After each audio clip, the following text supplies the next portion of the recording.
When it came to wrapping up the Out of the Abyss campaign, I skipped quite a bit of content, so I don't think I can help you with every separate little quest that comes after visiting the Tower of Vizarin-Devir. What I can do is share my experience with the second half of the book and my thoughts on it. In my campaign, things went a little differently, and Vizarin's ritual notes ended up in the hands of the Harpers. When my players saw the buy list of all the ingredients, they were overwhelmed, almost upset with the amount of work. That's when I decided that it's a great opportunity to introduce some of those other heroes from the Forgotten Realms lore that never seem to show up in our adventures. Every other official module deals with one kind of apocalypse or another, and in every D&D story, whether it's an adventure or a novel, people who save the world are the protagonist of that particular story. In the novels describing the events of this campaign, graz'zt is the one who fights Demogorgon, while the adventure module doesn't even feature him. So I let my players choose 2 items on the list to get. They went with an Eye of a Beholder and a Feather of an Angel. The other stuff was supposed to be acquired by other adventurers. It took about 3 sessions for my players to find the lair of Karazikar and have a very satisfying deadly encounter with him, venture to Graven Hollow,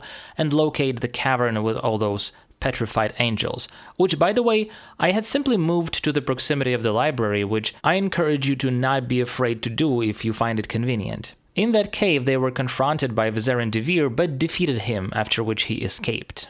Basically, the entire time, they sort of kept in touch with the Harpers and the Lord's Alliance by various means. And by the time they were done with the quest, the united forces of the Faerun factions gathered in a fortified outpost near the Dark Lake. There, they met other famous heroes like Minsk with his group, graz'zt, Bruenor, and some other characters my group was familiar with. Oh, and by the way, a previous character of one of my players was also there. Sometimes she even had to roleplay 2 people at once, which was pretty fun. Finally, when it came to the ritual, every player picked their demon lord, got familiar with its stat block, and we had a PvP arena. And when it became clear who the winner was, we narrated the end of the fight because honestly it was taking forever. It was all those heroes against Orcus, the Prince of Undead. And the players got to fight alongside their favorite heroes, to heal them and to assist them, and everybody had a great time. Now, it turned out that Orcus was at his full strength again because somebody messed up with the ritual from the shadows, which my players deduced to be Vizarin-Devir, but that fact remained open-ended. After the fight, we narratively wrapped up the story, having concluded all the personal stories of the characters.